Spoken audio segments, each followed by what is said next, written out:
call the meeting to order. Roll call.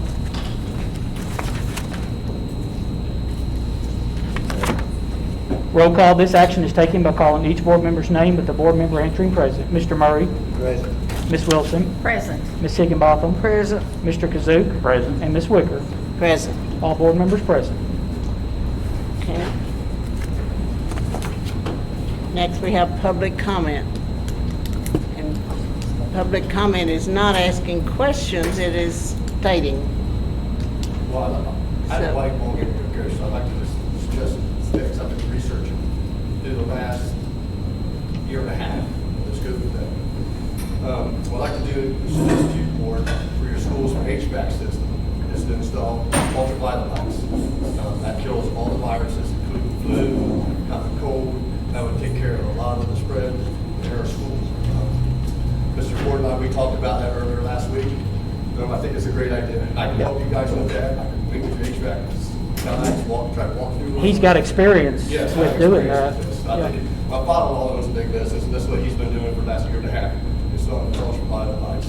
They seem to really work, really cut down on the viruses. Plus, with the units you guys have in your rooms, you kind of double do everything to try to cut this virus back. And I'd like to suggest with the teachers to see if you guys can give them some kind of wellness program to see if we can get them into the gyms, get better exercise to really help fight the virus off. Same with the students. We can put gym back into our, I think my boy does one week of gym. Why don't we do 3 days? Let's get everybody good, good shape, get their immunity running real high. What else? Now I've been tracking this virus, like I said, in schools here. Schools have been masked up through the whole United States, New Jersey, South Dakota, Texas, Ohio, Kentucky. What I'm finding out from the numbers is the schools that have masks on them, that's triple the numbers of the schools that don't. As in my alumni in New Lake, Ohio, right now, as of today, they have 4 cases in the whole school. No masks they have on all year. Here we have, 83 cases as of yesterday in the school. So I suggest, if we keep doing the same thing, we're going to keep doing the same results. Get the same results. Why don't we try something a little different, pull the mask off of the kids? Like during the summer here, our cases was low. If you guys noticed, I've been tracking that. When August came, when kids started going back to school, our cases started jumping, and they're still jumping sky high now. At first I thought, well, maybe it's because people was on vacations. But vacation's been done over with. It's got to be because people's touching the mask. That's why I believe you touch the mask, touch the door. Touch the mask, touch the table, bring it back to your face, and you spread it all over the community. What else? That's about it, guys. I want to say you guys are doing a great job. I know you're in a difficult situation. You're trying to figure this out. Like I said, I'm a big believer. If you keep doing the same thing, you're going to get the same results. Anything you do. So we can try to throw some different ideas out there to see if they'll stick. Like I said, I'll help you with anything you want. I'm retired now. I used to own the business for 20 years. Before that, I was in corporate, where I traveled around the United States. I went to companies and I fixed their problems. So any help I can give you, I'm willing to do anything for you guys. Okay? I just don't want to see the school shut back down. All right. Thank you for your time. Have a great meeting. What's your name? My name's Brad Birch. I'm Brad Birch, and I have 2 kids that go to Jamestown Elementary. Miss Brenda, you need to talk to Mr. Birch sometime because he's like you. He knows about every sport. Yeah, well, thank you again, and we got to get going. So.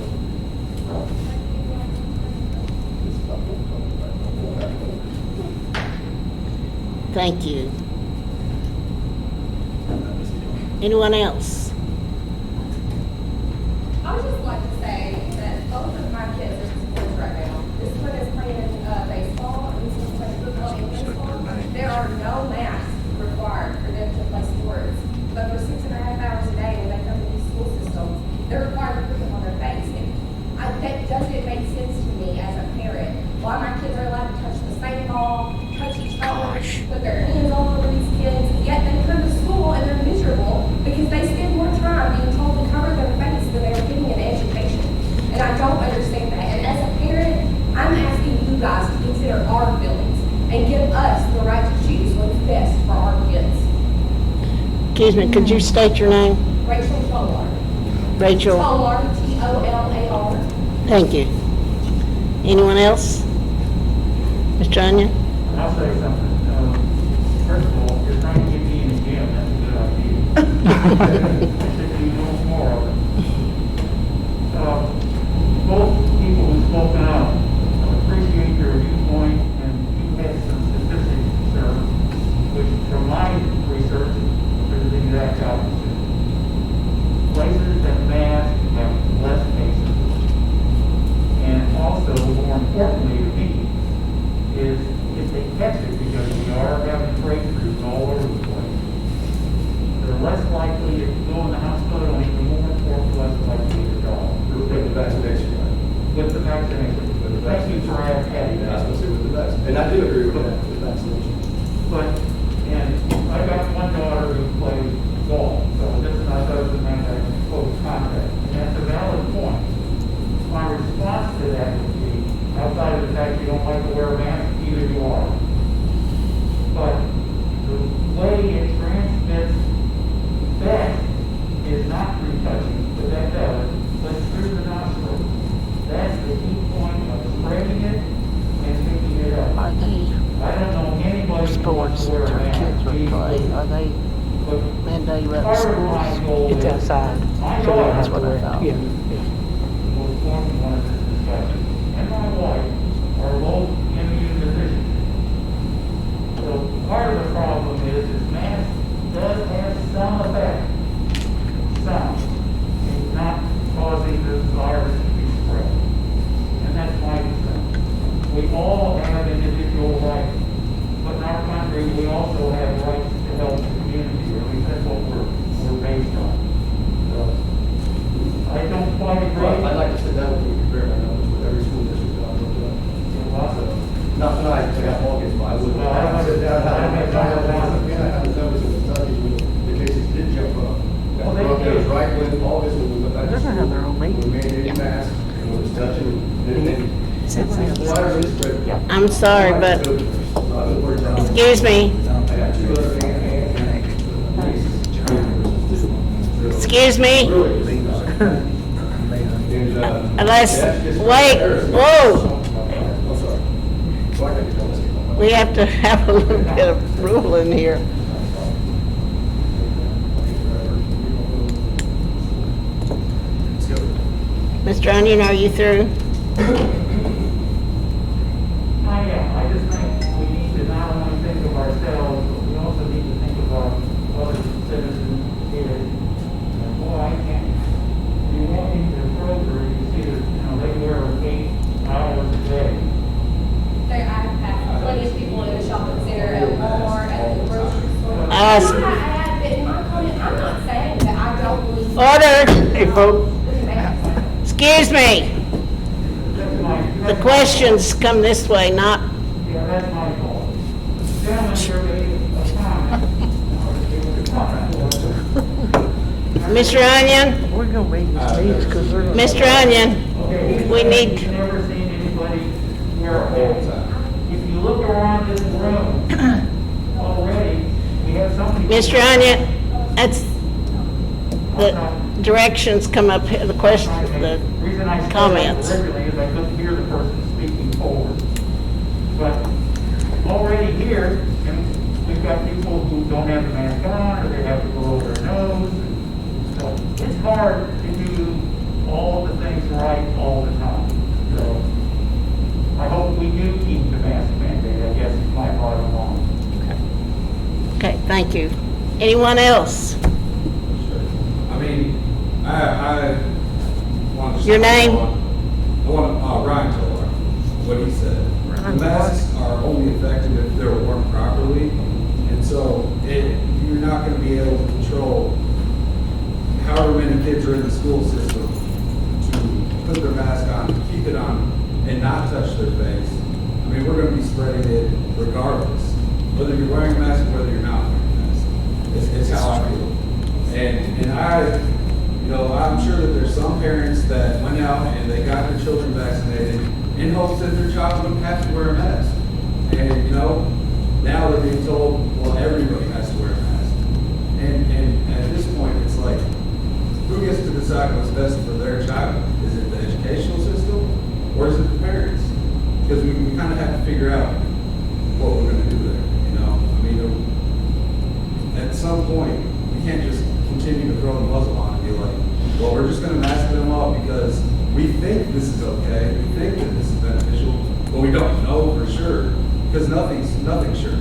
But I do know that we were given an immunity system that, that fights off viruses. We've done this before. We've been through the flu, we've been through strep. It's nothing new. I mean, if we can't get over that to where, we can at least try to fight this off, or at least allow the parents to make that decision themselves. If they want to try to fight off the virus, like, that should be left up, in my opinion, to the parents, not the education system. Thank you. Anyone else? Okay, we'll go on.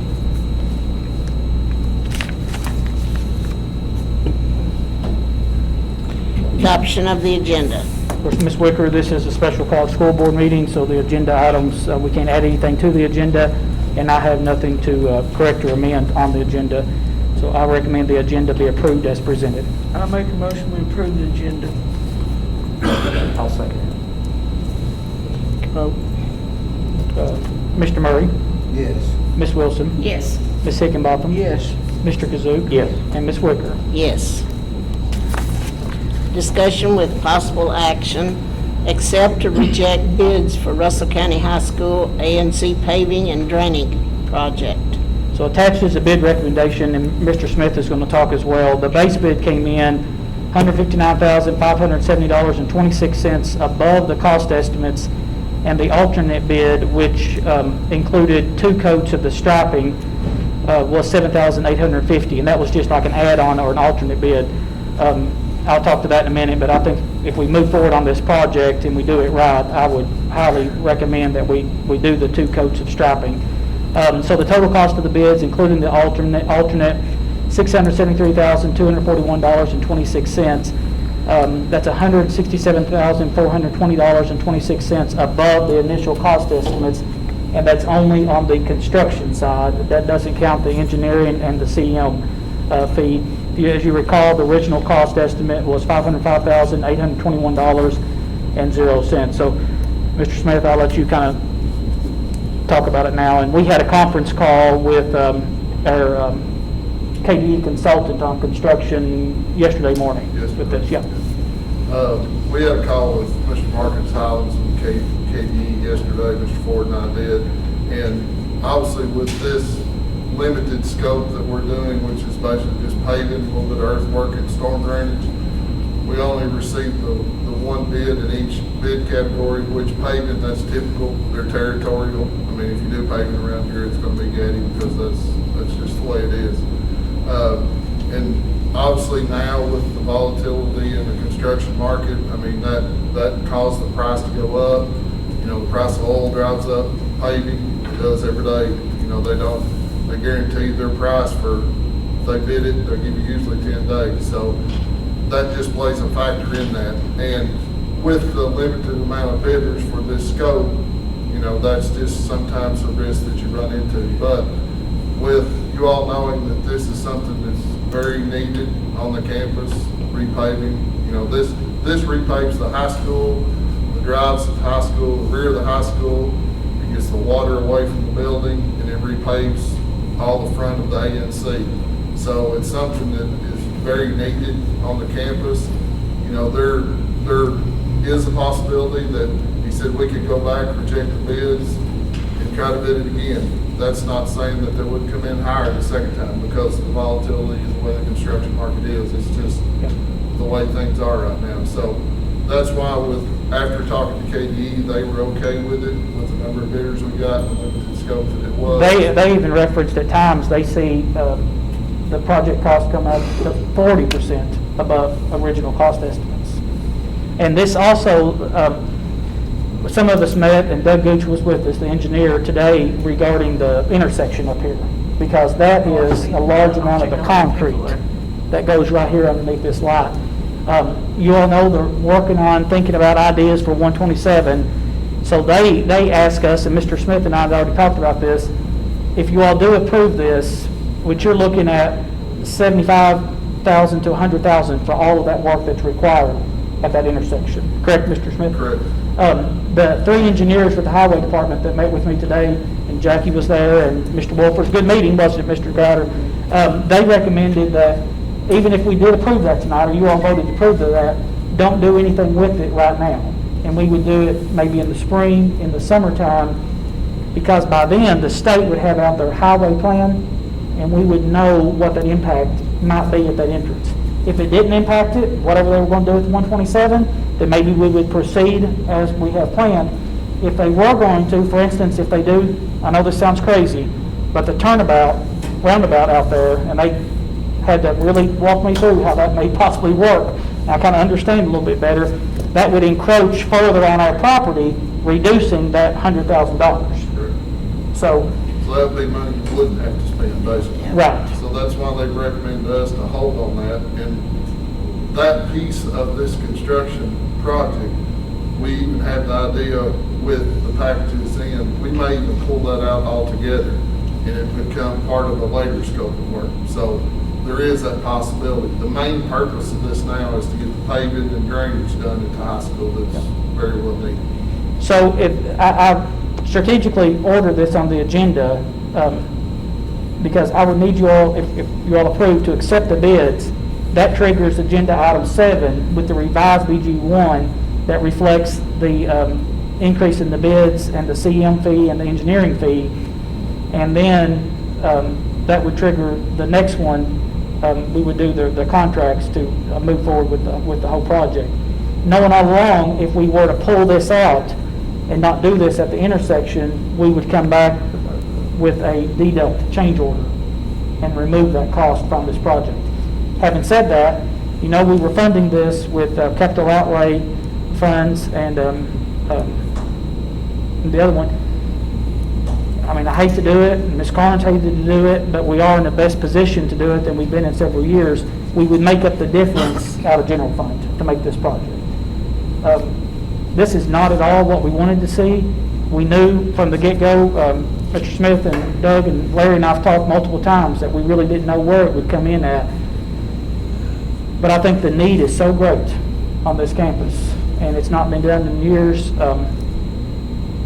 My recommendation would be to accept the bids and move forward, knowing that right now we would be doing the blacktopping and not the concrete work on the intersection.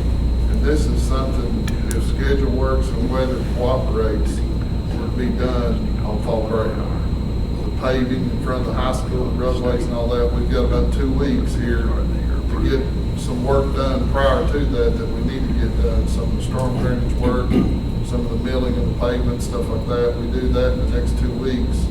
Then when fall break gets here, basically this side of campus will be shut down while everybody's out. And Gaddy will come in here and pave it the week of fall break. So when everybody comes back from fall break, paving will be down, striping will be down once they go back to school.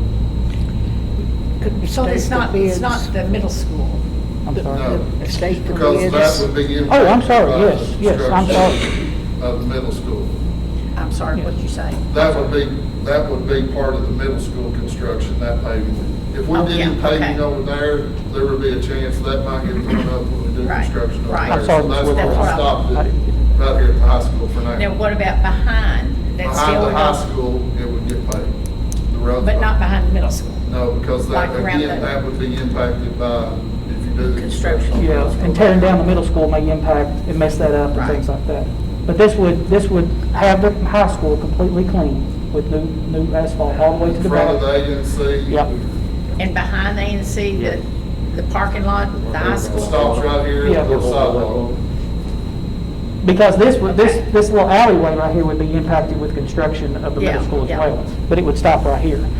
Ms. Wicker, and I'm sorry, Ms. Wicker, I did not read so the base bid for Piles Excavating, the base bid was $241,810. Gaddy Shamrock, the base bid was $423,581.26, with the alternate, which was the additional coat of striping, $7,850. So their total bid for Gaddy Shamrock was $431,431.26, for a total cost then of $673,241.26 on the construction part of it. Yeah. That's without the engineering and, That's right. I'll go over those numbers on the BG1. okay, if we do pass this now and the asphalt goes up, we'll still have, You pass this. You're locked in you're now. locked in. Yeah, they're locked in. So I know you all have the letter from our CM, Mr. Branscombe, recommending it, the bid package, and that's included in your package as well. So how much is it that would pay out general fund? Let me pull that up, Miss. Okay. It's on the BG1. It's right at 200,000. Yep.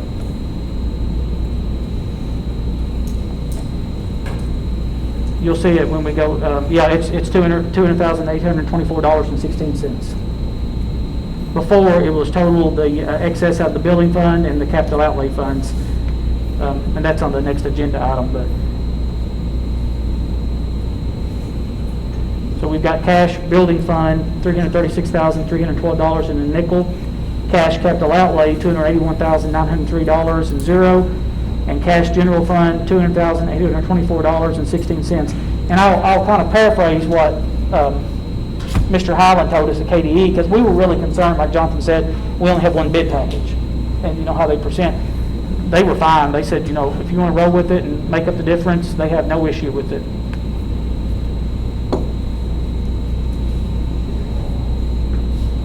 Well, this sure does need blacktop.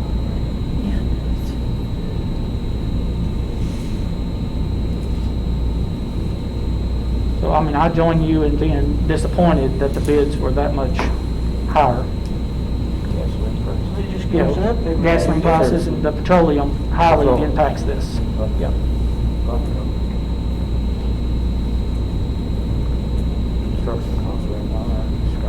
At least you wait 2 more weeks, it's gonna be that, another, yeah. And I really don't know, the only package, if we were to send it back out, the only package that we may potentially get anything else for would be the earthwork.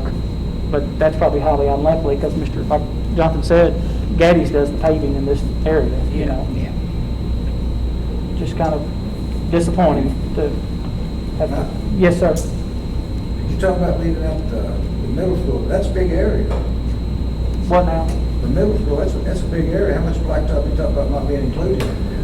No, we just initially, you know, when we talked about it, Mr. Murray, before we kind of maybe was going to go down the road of building a new middle school, we talked about doing all this. We talked about renovating this one, and we're not talking to them about neither one of them. Right, because our bonding's not there Then next school year. So we wouldn't want to do that. If we decide not to build a new and we're just going to renovate this, then we would include that package when we renovate.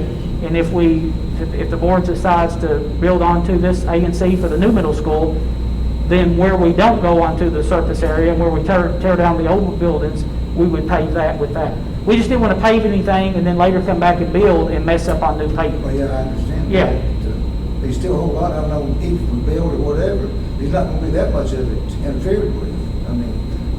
This big, a large area. The whole parking lot wouldn't be affected. Well, this large area out here, you think about staging and the big heavy trucks running there, you know, we wouldn't want to do that out here. And then in the back, we would tear down them old buildings and make that into That's what parking. I mean, all that needs to be blacktopped all at the same time. Yes. Okay, Yeah. yeah. That's what I say, all that needs to be done, we don't need to set it all off aside. Yeah, that would be when we did the middle school, because we still need those buildings right now. Right. And then that would be down with that future project with that.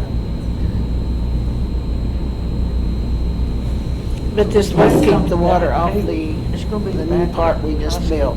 And Go back to You know, the drainage part is a big part of this. She's asking about the water and, The back of the high school, a lot of the downspout rings is dumped right on the ground. If you've been around behind the high school, they just wash it out around, they don't get outside the paving area. What this allows them to do is us put in storm drainage, get that pavement away from the building, out over the hill, headed down towards the creek. Also, if you've ever been to a basketball game or anything, the main drive coming into the high school, there's about halfway down there, there's a pond. When Yes. it rains a lot, and it's a big old pond. We're gonna put storm drainage in there, drain that area, build it up, and repave over that, so you don't have that problem right there in front of, and when it gets cold weather, it always freezes. It's sheet of It's ice. always a slick spot, so that will take care of any of that issue too. Yeah. So drainage is big part of this, to get a water away from the buildings and off the Yeah. parking areas. It is. Yeah, that was my point, that it was. And then the curb and gutter would be Right. so nice and so much safety issue too. It's gonna make the front of the high school look like a new building once it's paved. That's great. Okay. Any more discussion? Has it been blacktop since it's been built? No. That was 30 years. Yep. My goodness. That's some good base, and it's not even a surface coat. We don't think that's just a base coat that's always been out there. The base coat is in front of this A and C right here. Yeah, Mercy sakes, it ain't been blacktop in 30 years. yeah. I'll make the motion that we recommend the bid for Russell County High School A&C paving and drainage project be accepted as presented. I second. Okay, vote. Okay, Mr. Murray? I'm going to abstain on this vote, because I really don't understand all I need to know about this. Well, is there something else I can answer, or Mr. Smith can answer, Mr. Murray? Well, when I made that further, well, then he brought in more about the, putting in the tiles and all that. I mean, we just talked about blacktop, and, there's a whole lot more involved in that, but it was not being discussed here. Yeah, well, remember the engineer met with us, Yeah. what, a couple of months ago in this room, and had the presentation up there of the board on all of the areas that were to be included in this. Mr. Doug Gooch, that when he met with us in that working session, and went over those areas. Considering that, I'll change mine to a yes. Okay. Ms. Wilson, Yes. Ms. Higginbotham. Yes. Mr. Kazook. Yes. Ms. Wicker. Yes. That ain't been done since the school's been built. Discussion with possible action, revised BG1 Russell County High School / A&C paving and drainage project. Okay, of course, the BG1 is the form that you all have to approve and we sign off on, and then we send that to the Kentucky Department of Education. At the July 29, 2021 meeting of the Russell County Board of Education, BG1 was approved for this project. Now that we have the final cost estimates that you all have approved, then a revised BG1 that I've attached needs to be approved and submitted to the Kentucky Department of Education for approval. And that's going to reflect the final bid cost and engineering and construction cost. And let me just kind of go through that again. I know you all seen enough BG1s to dream about in your sleep over the time, but so the total construction cost is $673,241.26, which we reflected on that. Kentucky Department of Education has the required construction contingency amount, and that is $33,662.06. Architect, engineering fee, for this case, engineering, $47,126, construction management, $65,009, and so the total project cost is $819,039.21. And again, as I noted earlier, but I do want to reflect them again, of the payment sources, building fund cash, $336,312 and a nickel, capital outlay funds that you all previously approved, those funds and that capital outlay request, $281,903.00, and cash general fund will be $200,824.16, and so that matches up, and then we have to sign off on that, and I'll log back in and submit that to KDE pending your all's approval. So I recommend the revised BG1 for the Russell County High School A&C paving and drainage project be approved as presented and submitted to the Kentucky Department of Education for approval. And Mr. Highland did just basically tell us, if you all agree to this and go make up the difference with cash, it would go right back through their office. Because we do, this is time sensitive, obviously for this fall, if we want to try to get this done with the weather. Yeah. I'll make a motion to that effect. We need the motion to say that we approve and submit to KDE a revised BG1 for RCHS and the A&C paving project. That's what That's what Is that okay? Yes. I mean, Okay. yeah. That's okay. Okay, do you hear a second? I'll second. Nobody else is here. Okay, Mr. Murray, Yes. Ms. Wilson, Yes. Ms. Higginbotham. Yes. Mr. Kazook. Yes. And Ms. Wicker. Yes. Oh, Lord.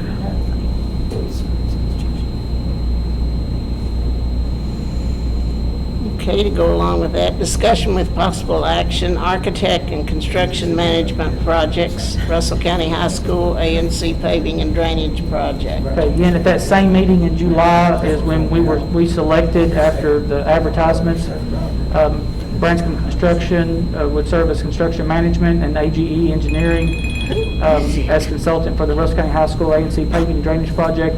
And now it comes time with the owner consultant and owner construction management, the contracts. And you all have seen very similar contracts when we did renovations at the high school or the new ATC, softball complex, all those different things. So I recommend approval of the contracts with Branscombe Construction Company and AGE Engineering Services as presented, and that they be forwarded to the Kentucky Department of Education for review and approval. As I've said before, this is probably one of the most heavily regulated parts of the Kentucky Department of Education is construction. You don't do much without them reviewing everything and approving it. And this reflects their fees for that. I make that motion. I'm not gonna read it, but I'll make it. Second? I'll second. Did Miss Brenda make that? Yes. Okay. You second? I'm sorry. Okay. Mr. Murray? Yes. Miss Wilson? Yes. Miss Higginbotham? Yes. Mr. Kazook? Yes. And Miss Wilker? Yes. Oh, dear. Okay.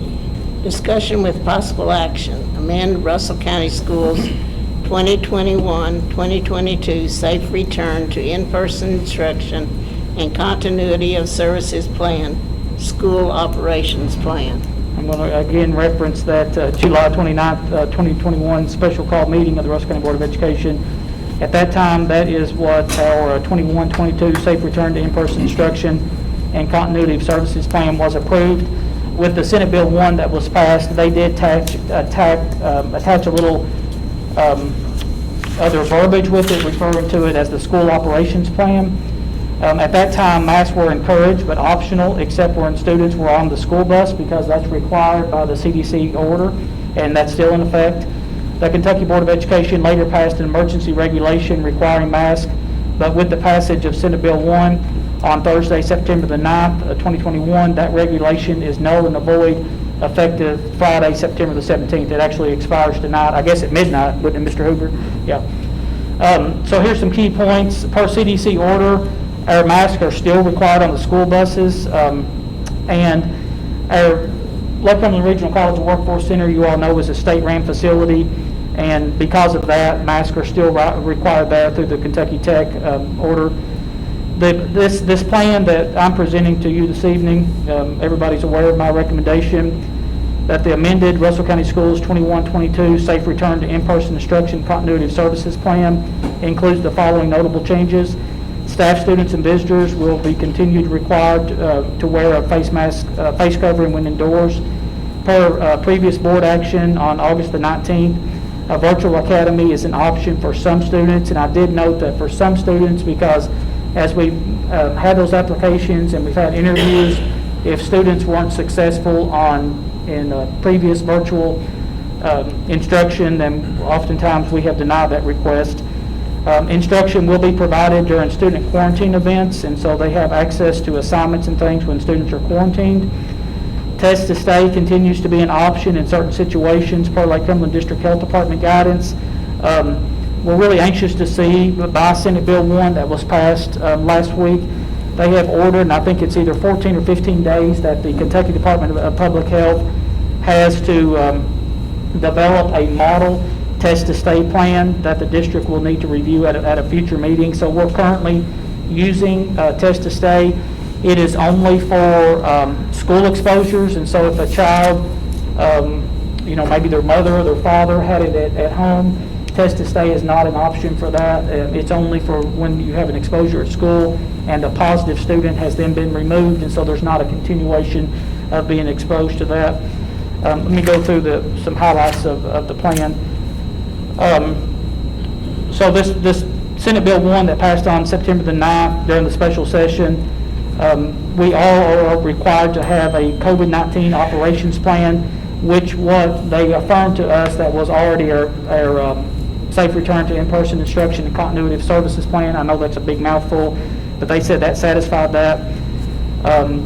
We have to come up with, because the mask mandate, for lack of a better term, expires tonight, and so the decision has to be made of what we go on that.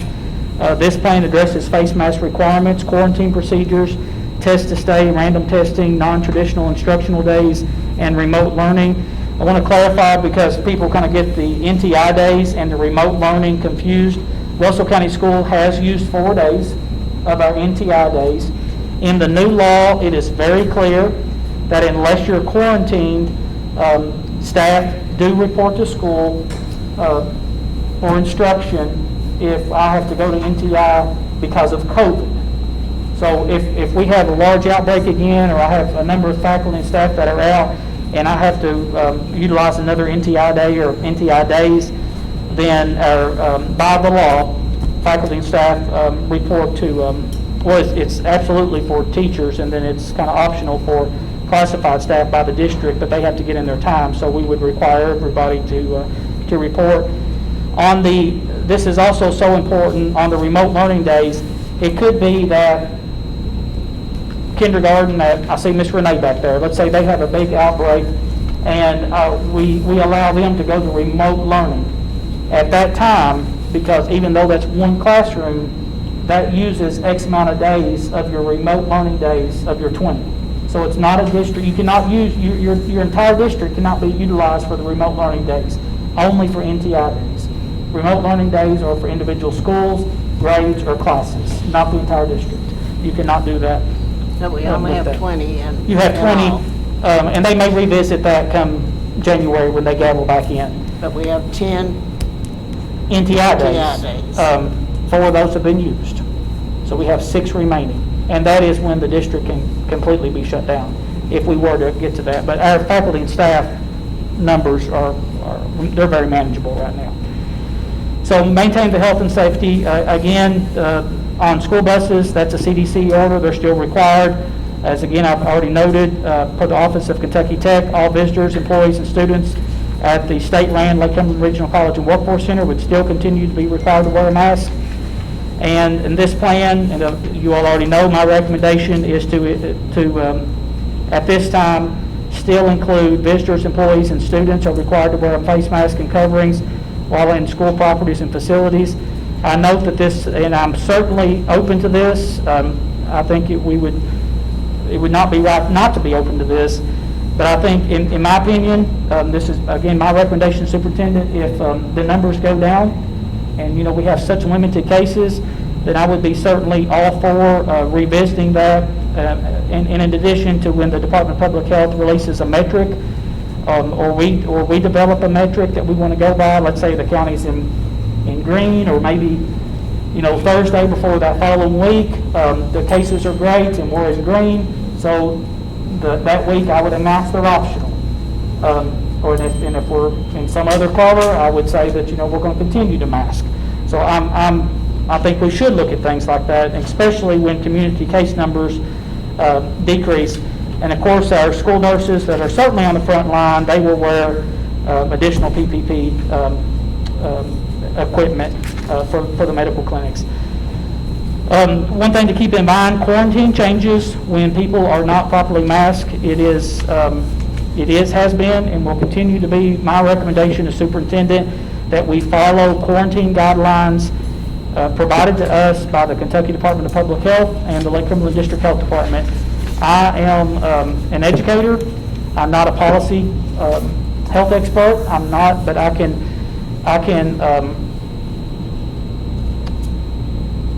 appreciate the folks that have reached out to me in the medical communities and things like that, and have asked to include that and continue to include those things in our plan.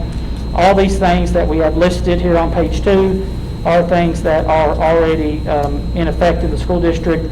Mr. Birch talked about improving the ventilation and those things. I think that might be a good layered strategy that we add to that.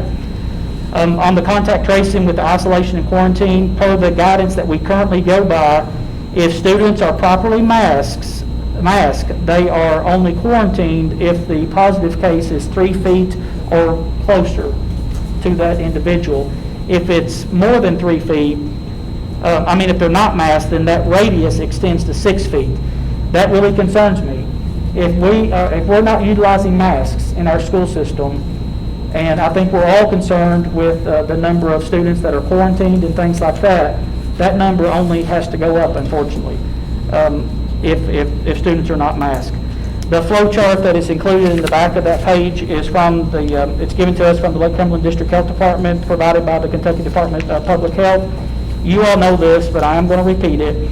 We have to go back 2 days from the date, 48 hours from the date that the person first presented symptoms, and then we go back and contact trace. That is a monumental task for our school employees that we have been doing. No one likes to make those phone calls, and this is different. This is different than what we saw last year. I can attest to the fact, last year we would have a student that would be positive in the classroom. Maybe they'd been to a birthday party. We quarantined students in the classroom. Nobody else would get it. Everybody would come back and it would be done. This is a little bit different. We have oftentimes when a student is positive and they're exposed to other students unfortunately later test positive. We've seen that. We've seen that with our athletics, and we've seen that in our classrooms. So that flow chart and how that works through. The test to stay plan is awesome because it does afford parents the opportunity to keep their kids in school if the exposure has came during school hours or during a contact within the school.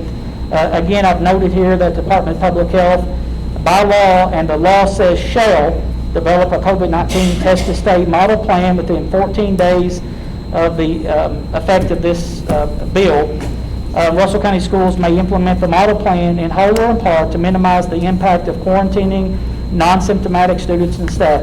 And I know we've been having a lot of special call board meetings, and I appreciate your all's willingness to do that and get together. I think when we come out with this model plan, if it's something that would be to keep more students in school and to expand the number of tests to stay, then I would probably ask Ms. Wicker to schedule another board meeting. I appreciate you all doing that because I'm looking forward to seeing what that model plan may be. Also, something with Cumberland Family Medical that we'll be doing, totally voluntary. It's included in this plan, but parents can sign up to be just randomly tested for COVID with their kids. They'll sign a permission slip, and then an X amount of students, a percentage, is just randomly tested, and that's trying to catch those students that may be asymptomatic but are still positive with that. On page 4, you'll notice that's still in black font and nothing's been changed on that page. A lot of parents have asked, we will continue to have vaccination efforts for our faculty and staff. There will be more vaccination clinics for COVID-19 vaccination for students. Parents have asked for that. Obviously voluntary and consent has to be required for that before we do that. Let's see, you all have that. So if I'm in a class and somebody tests is positive and I'm vaccinated, I still have to be quarantined too? No, not if you're vaccinated. But that's not right either, I don't think. Because even if you're vaccinated, you can still be positive or carry it. But right now, the guidance says you don't, because your chances are less of catching it. But I mean, if you have to be, if you're Or vaccinated. the other then thing, you Ms. used to be Brenda, vaccinated. is 90 days. If you've had COVID within 90 days and you're in close proximity. So Mr. Kazook and I are in class, and he had COVID 90 days and I'm positive, he wouldn't have to quarantine Yeah, if that's it's what been I within the thought, 90 yeah. days. Yeah. Again, that's just following the Department of Public Health and the Health Department. Oh, such a mess. The expectation is, again, we want students in person. We all recognize that. We can appreciate that from last school year, we all know that students do better when they're in front of our teachers and supported by our faculty and staff administration.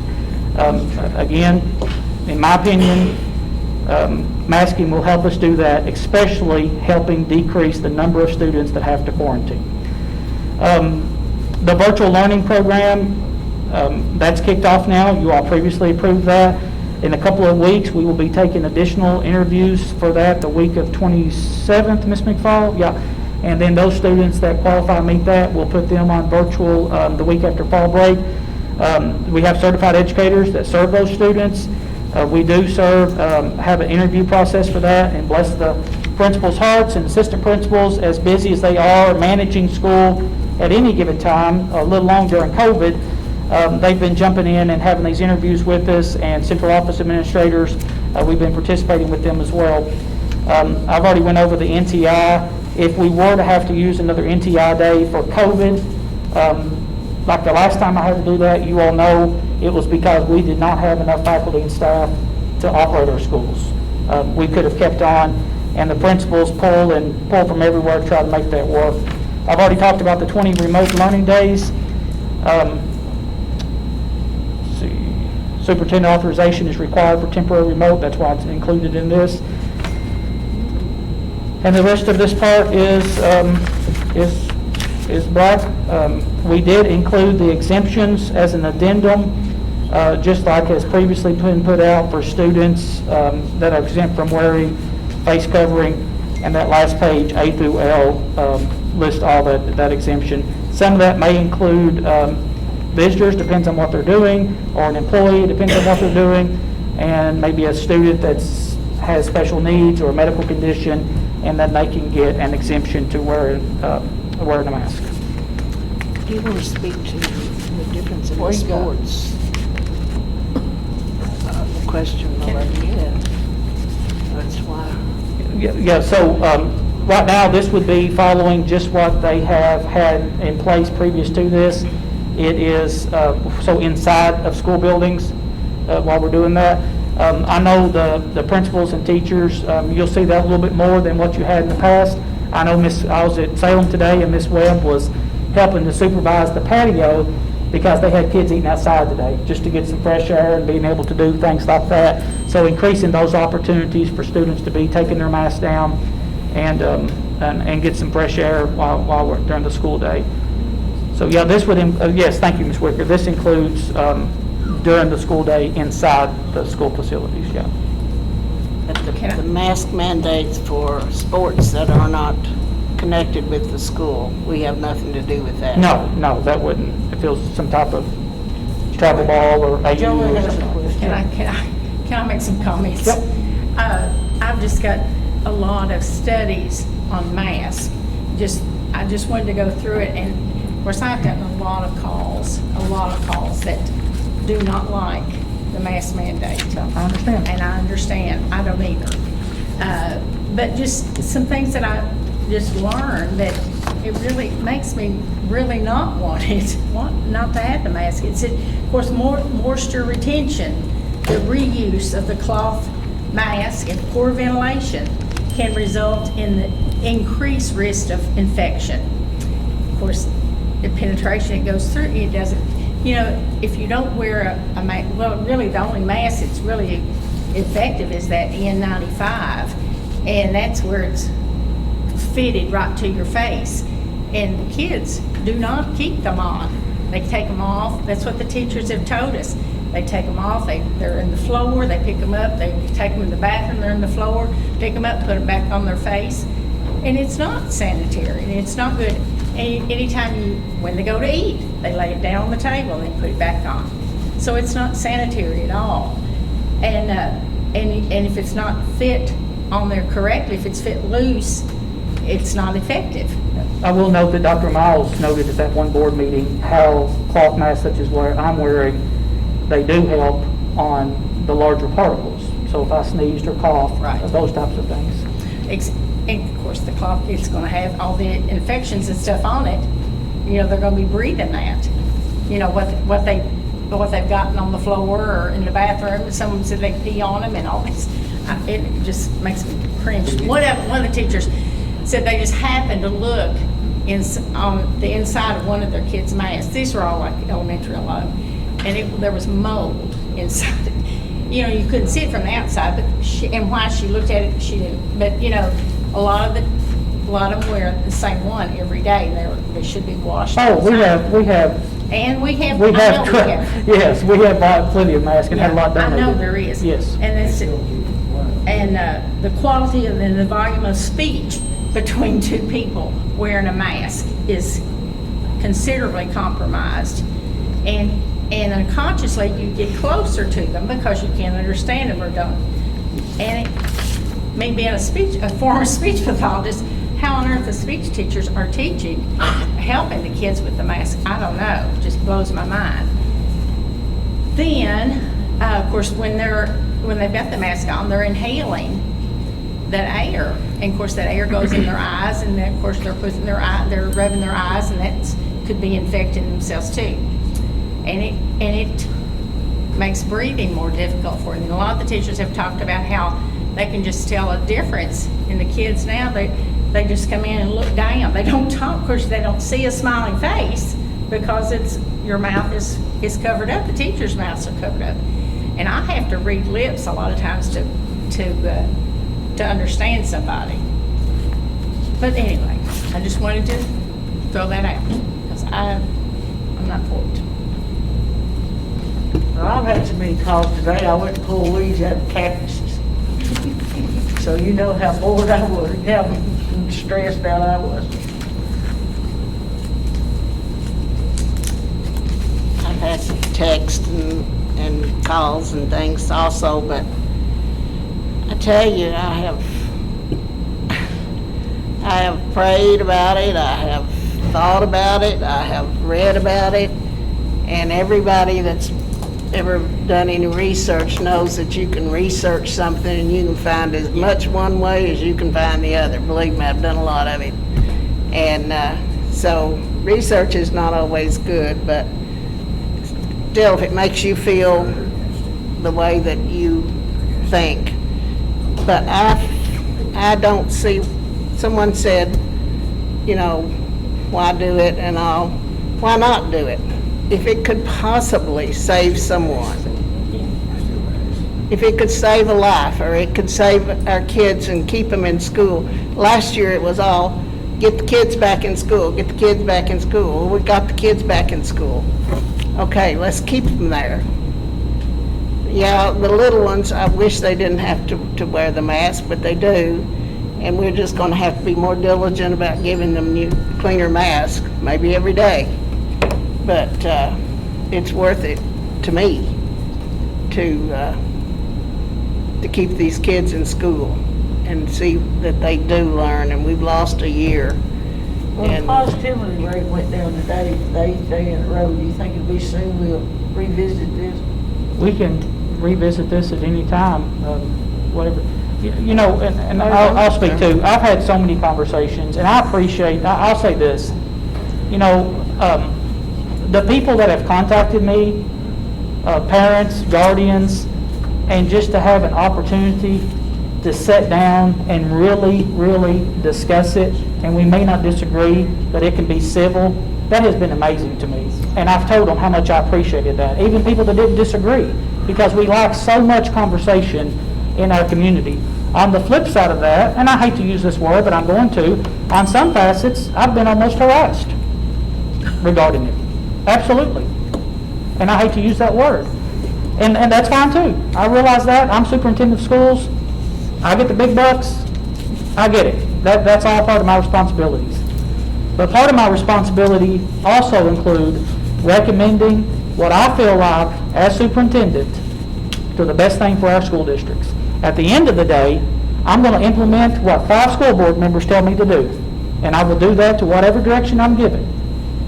But I want it to be clear and on record that I'm recommending that Russell County Schools continue with masks. I've received a lot of text and phone calls that I have from, and I know you all have too, and I hate that it's been so controversial. But you know, I've not received one phone call or text from anybody in the medical field in Russell County and otherwise that have not been in support of masks. This is the best board, and I'll say this to everybody in public.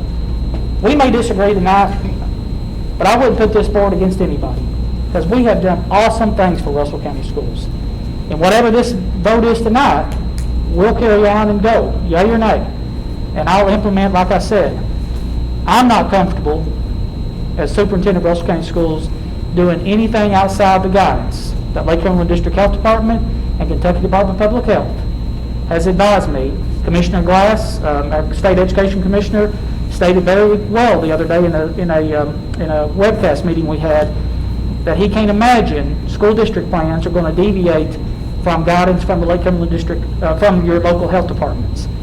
I hope we get some different guidance. I hope that if this is approved tonight, and 2 or 3 weeks down the road, a week down the road, and the health department says, you know what, we're seeing if schools are masks, nobody needs to quarantine. We've got a lot of data that says if kids are masked properly, that nobody needs to quarantine. That might be a change that's made. Maybe the test to stay is expanded. I think it has to be fluid because COVID is fluid. Look at what's changed throughout the course of the time. When we first went back in March and April of 2020, Diane, I get my dates mixed up. You know, we were contacting on even how to touch the paper. Were we not? Miss Renee, Miss Diane, Mr. Ackerman? Teachers were so concerned about how long do we let this lay? You know, it's moved forward. It's pretty clear that paper and things like that, you know, they tell you don't go to Kroger and bring your bags in and wash it. It's okay. It's pretty clear on the science that it is respiratory, that you don't get it so much from touching surfaces. You know, I don't demean anybody having different opinions. I think at the end of the day, the parents that are here, our faculty and staff that are here, we all share the same goal. We want what's best for kids. We differ in what that might be. And that's the same for these 5 Board of Education members. I know that in my heart. We even offered to go back into be a Yes, substitute. Miss Joy and Mr. Kazook and Miss Wicker was asking how they could help cover classes because they have teaching degrees and are retired, but we found that would be a little controversial, wouldn't it, Mr. Hoover, to go back in? But They said we couldn't. yeah, but that's how they were, you know, devoted to help because we know that faculty and staff has been short. I have a very clear conscience in my recommendation for the Russell County Schools 21-22 safe return to in-person instruction and continuity of services school operations plan be approved and effective immediately.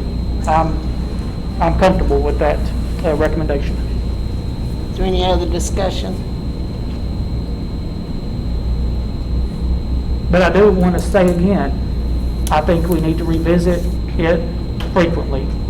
And I appreciate you all always being willing to jump in and have these special call board meetings because I know we've had a lot of them over the past several months. And I appreciate that as superintendent. Michael, Yes, sir. you talking about everybody getting phone calls. Normally I get calls and stuff like it. I've got one phone call and one on the computer. One yes and one no. Yeah. I mean, so that's not no big thing. You know, I've worn masks for years, man. I've been poisoned off spray because I didn't have a mask on. I've never been poisoned when I did have a mask on. I'm not saying that the mask stopped you, but you know, I think we're here to hopefully do what's possibly help our kids. And if we make the wrong choice, I don't know if it is the wrong choice. I mean, everybody's got different opinions, so however everybody goes, I mean, everybody has to appreciate your own opinion on it.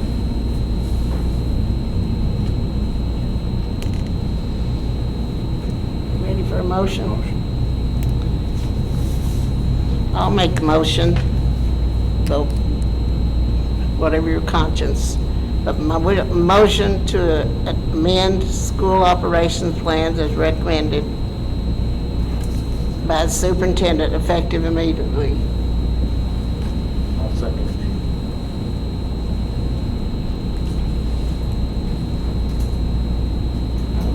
Okay, Mr. Murray, Now, Ms. Wilson, No. Ms. Higginbotham. You know, mine was no all day. I walked out the door and much said, if you save one life, I'll be with you. So I'm gonna vote yes. Mr. Kazook, Yes. Ms. Wicker. Yes.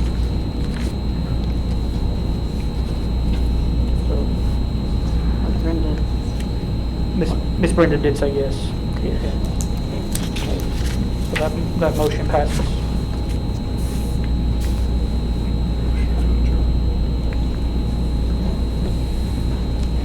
public comment? It's on the Want to agenda. skip that tonight? Well, it's on the agenda tonight, I'm gonna say. Go for what? Since it is on the agenda. Very disappointed in this.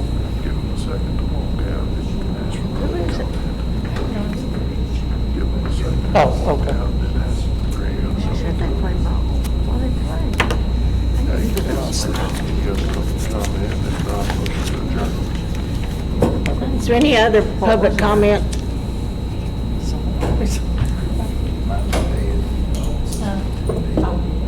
Yes, sir. My name is Yuri Orton. We're new to the area, so I wasn't planning to say anything here, we just wanted to kind of listen. What I want we're definitely against masks in schools for the kids, Well, I because am too. nobody wears them properly. Like people here said, they drop them on before they put them back in their face. They're breathing through them all day long. Some kids wear them multiple days in a row, which is insane. But what I haven't heard throughout this whole pandemic, all of the different people on the news talking about, or experts, as to how to keep your immune system strong, what to do to not catch a virus. And nobody's talking about exercising and eating healthy. Everybody is just saying, well, take a vaccine, put a mask on, and stay home, and just wait it out, which is crazy. We have 2 kids in Russell Springs Elementary. When they do good, they come home with lollipops and gummy bears and all of that stuff. I mean, we need to teach our kids how to be healthy, how to eat healthy, and how to have your immune system be able to fight that virus. You go to Kroger, you see a line around McDonald's 3 times over. People sitting in those cars wearing masks. I mean, that's satirical. And we're telling the kids to just wear a mask just because. Let's see if maybe it helps. And I haven't heard anybody actually mentioning being healthy, exercising. We're trying to get our kids to exercise, but I mean, vitamin D every day. every time they do good, we get them off the school bus and they show us like a new lollipop or a candy. I mean, if anything, I'd like to ask that we stop doing that in schools. I mean, you suggested randomly testing. How about you randomly test kids for sugar? See how much sugar they have in their bodies. What do you think is causing everybody to get this virus? I'm sorry. It's No, you're insane. fine. You're fine. You already voted, so I mean, I know I'm not going to change anybody's mind, but we have to do more than just tell people to wear masks and wait. I mean, sorry, that's it. No, you're fine. Thank you. Thank you. Thank you. Anyone else? I know people's immune system's gotta be low. Yeah. Okay, Brenda? What, honey? I like the motion with your. I'll second it. Oh, dear. All in favor? Yeah, we